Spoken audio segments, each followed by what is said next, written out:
मौलाना आज़ाद national Urdu university में जो prime minister हैं मिस्टर मोदी, उनका ख़ास इंटरेस्ट है। वो ये चाहते हैं कि जो आपकी मानू यूनिवर्सिटी है, इसमें मौलाना आज़ाद के नाम का बहुत बड़ा इंटरनेशनल स्टडीज़ का सेंटर बने। साथ ही साथ यहाँ ये भी ख्वाहिश है जावड़ेकर साहब की कि मॉडल मदरसे की यहाँ पर तामीर हो।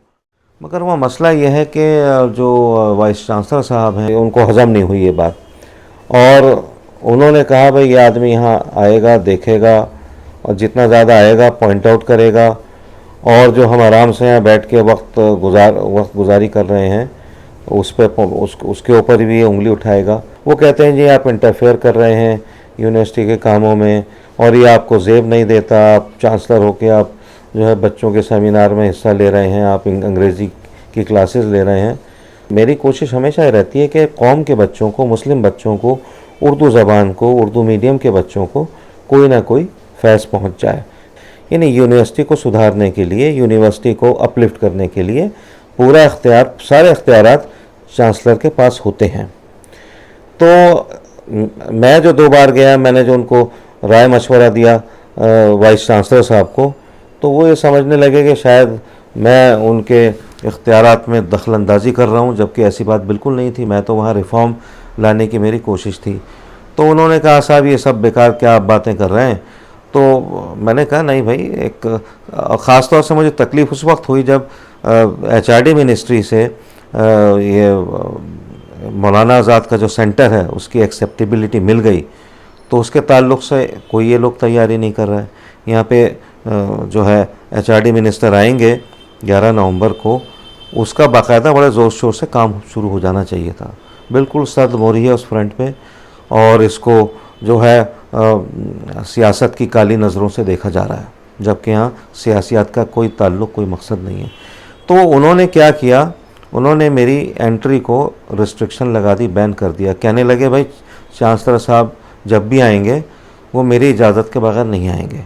ये देखिए, एक मैं समझता हूँ कि बहुत ही एक बड़ा डीमोरलाइजिंग स्टेप है चांसलर के लिए, और बहुत ही बेइज्जती है चांसलर की कि उनको वाइस चांसलर बोलें कि आपको कोई हक़ नहीं है कि आप यहाँ जो है मुख्तलिफ़ प्रोग्रामों में, क्लासेस में आएँ। चांसलर का पूरा हक़ होता है, वो मालिक होता है यूनिवर्सिटी का, और सबसे पहले उसी का नाम आता है, फिर वाइस चांसलर और दूसरे अफसरान का नाम आता है। तो यहाँ इन्होंने वाइस चांसलर साहब ने ये नोट कर लिया कि भाई ये चांसलर जो है ये तो जो है बिल्कुल एक्टिविस्ट की तरह यहाँ पे आएगा, काम करेगा, हमसे काम करवाएगा, मिनिस्ट्री को प्रपोजल्स देगा, उनको मतलब यह है कि उनसे काम लेगा, तो हमारे लिए तो बहुत ज़्यादा दिनों रात का काम हो जाएगा। तो उन्होंने कहा भाई आप बराए करम यहाँ ना आया करिए, और आप सिर्फ 2 ही बार आ सकते हैं। एक बार तो जो यूनिवर्सिटी का जो डिग्री देने वाला फंक्शन होता है यौम तासीस, या फिर आप जो कोर्ट की मीटिंग है उसमें आइए। कोर्ट असल में मुझे कहीं भी किसी चीज़ के लिए मुत्तला नहीं करते। पिछले साल भी कॉन्वोकेशन नहीं हुआ था यूनिवर्सिटी का, इस साल भी मुझे लगता है मैं जब भी पूछता हूँ कहते हैं अक्टूबर में होगा, नवंबर में होगा, कब होगा, दे आर नॉट सीरियस। तो ये जो मैं पॉइंट आउट करने लगा, मैंने बासपुर की मैंने उनसे कहा कि भाई क्या हो रहा है, क्या होना चाहिए, वो उनको पसंद नहीं है। रिस्ट्रिक्शन जो है लगाए रखी। तो बल्कि मैं मिल रहा हूँ, मुझे जब भी वक्त मिलेगा सदर जमहूरिया हिंद से, उनसे मैं मिलूँगा, और इसका ज़िक्र मैं प्रधानमंत्री जी से भी करूँगा, और HRD मिनिस्टर से शायद हम अगले हफ्ते मंडे ट्यूसडे में इस चीज़ का ज़िक्र करेंगे कि ये जिस तरह के हालात क्रिएट किए गए हैं चांसलर के लिए वाइस चांसलर साहब के ज़रिए, उसमें वो मुदाखलत करें, नॉर्मलाइज़ करें सिचुएशन को, और चांसलर जब भी वहाँ जाना चाहे यूनिवर्सिटी की भलाई के लिए, अपलिफ्ट के लिए, उसको बिल्कुल भी ज़रूरत नहीं पड़े कि वो इजाज़त लेके जाए वाइस चांसलर की।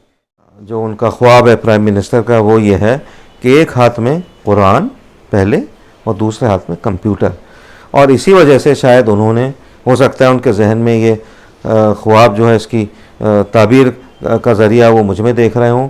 मैं तो अल्लाह से ही दुआ करता हूँ कि अल्लाह कुछ काम ले ले, मुस्बत काम ले ले, अच्छा काम ले ले।